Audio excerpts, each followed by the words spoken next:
जो कि हम इससे करंट के सेटिंग को एडजस्ट कर सकते हैं, और वो उस करंट पे जिसपे हम सेटिंग किए हैं उस करंट पे कितना टाइम के बाद जो है रिले ऑपरेट होगा, इसका मतलब ट्रिप होगा, इस डायल से जो है उसका हम सेटिंग करते हैं। हेलो फ्रेंड्स, आज हम जानेंगे इस मोटर प्रोटेक्शन रिले के बारे में। ठीक है, इसको बोलते हैं बायमेटालिक थर्मल ओवरलोड रिले।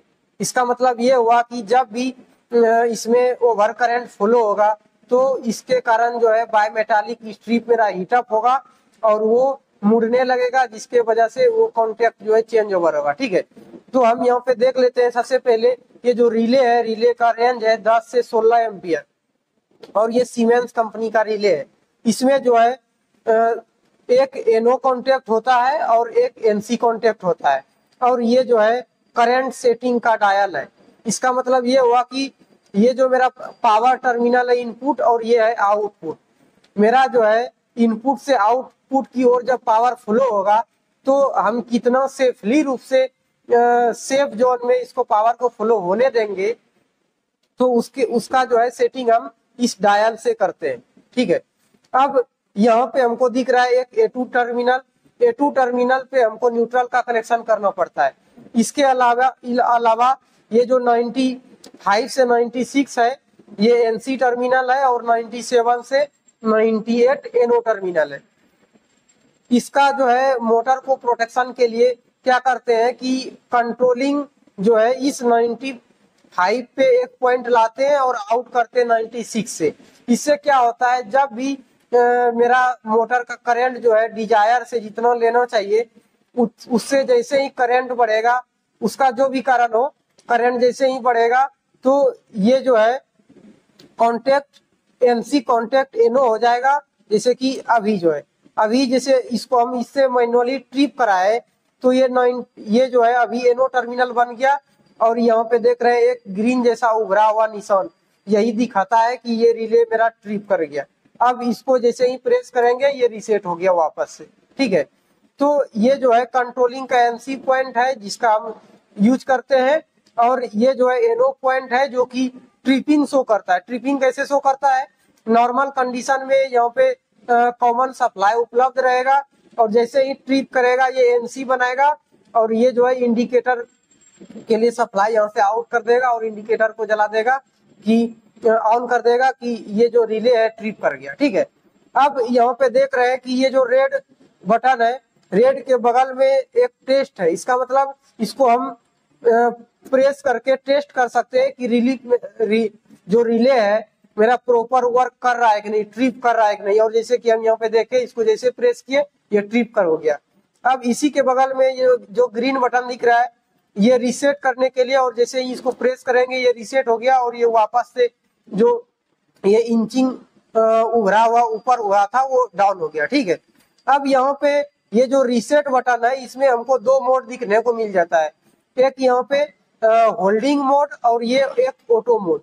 इसका मतलब ये हुआ कि जब भी ये ट्रिप होगा, ठीक है, यदि इस पोजीशन में रहेगा, ये जो डायल दिख रहा है ये इस पोजीशन में रहेगा, तो हमको क्या करना पड़ेगा, आके मैनुअली स्टार्टर को हमको पहले यहाँ पे रीसेट करना पड़ेगा, तब ये वापस से जो 95 96 है ये एनसी टर्मिनल बनाएगा और ये रीसेट होगा। ठीक है, और यही कंडीशन जब इस डायल को हम प्रेस करके और इसको हम लेफ्ट साइड घुरा देते हैं तो अब ये देख रहे हैं कि ये वाला जो ग्रीन वाला है ये नीचे की ओर धंस गया है और ये रुक गया है। इसका मतलब ये हुआ कि जब भी ये ट्रिप होगा तो उस कंडीशन में ये तो ट्रिप हो जाएगा, बट कुछ टाइम के बाद जो है ऑटोमेटिक रीसेट हो जाएगा। जैसे कि ये साइड में नीचे में ए दिखा रहा है ऑटो रीसेट, तो इस कंडीशन में क्या होगा कि ये सपोज कुछ फॉल्ट हुआ तो ये बार बार ऑटोमेटिक रीसेट हो जाएगा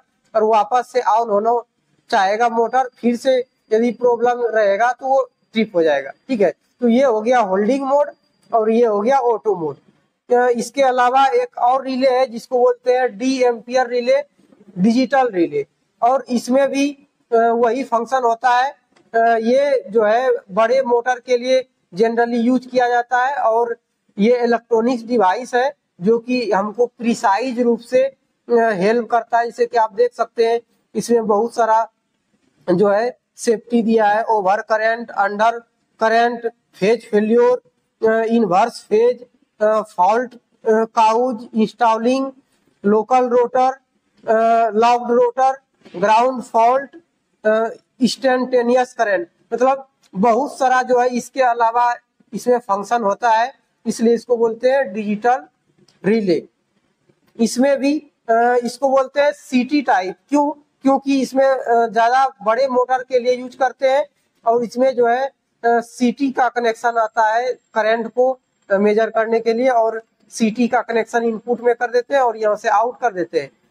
और इसमें है रिमोटली रूप से इसका यहाँ पे जो डिस्प्ले है बाहर में दिखाने के लिए, एम्पियर शो करने के लिए, ठीक है, इसको हम बाहर में लगा सकते हैं। तो सबसे पहले यहाँ पे देख लेते हैं कि इसमें कौन कौन सा कॉन्टेक्ट होता है डी एम्पियर रिले में। ये A1 और A2 का देते हैं हम कॉइल में सप्लाई इस रिले को ऑन करने के लिए। उसके बाद इसमें भी 95 और 96 NC पॉइंट होता है, जैसे कि वो बायमेटालिक वाले में देखे थे। इसमें भी 97 और 98 होता है, और इसके अलावा एक जो है 7 नंबर और 8 नंबर भी टर्मिनल इसमें देखने को मिल जाता है। 7 और 8 नंबर टर्मिनल जो है अलार्म के लिए यूज होता है, जो कि एनो रहता है। जब भी वो ट्रिप होगा तो एनसी बनाएगा और अलार्म जनरेट करेगा, ठीक है। और हम इसका सेटिंग का बात करें तो यहाँ पे जो है इसमें दिया गया है डिस्प्ले के लिए ये बटन दिया गया है, ये टेस्ट और रीसेट के लिए दिया गया है। इसके अलावा ये फंक्शन का बटन दिया गया है, ये सेट करने के लिए बटन दिया है, और इसमें जो है दो जो है डायल हमको देखने को मिल जाता है, जो कि हम इससे करंट के सेटिंग को एडजस्ट कर सकते हैं, और वो उस करंट पे जिसपे हम सेटिंग किए हैं उस करंट पे कितना टाइम के बाद जो है रिले ऑपरेट होगा, इसका मतलब ट्रिप होगा, इस डायल से जो है उसका हम सेटिंग करते हैं। थैंक यू दोस्तों। यदि इस डी एम्पियर रिले के बारे में आपको समझ में आया होगा तो इसको लाइक करें, शेयर करें, और इसके साथ जो है ये भी रिले बहुत इंपॉर्टेंट है जो कि जनरली यूज होता है। थैंक यू दोस्तों।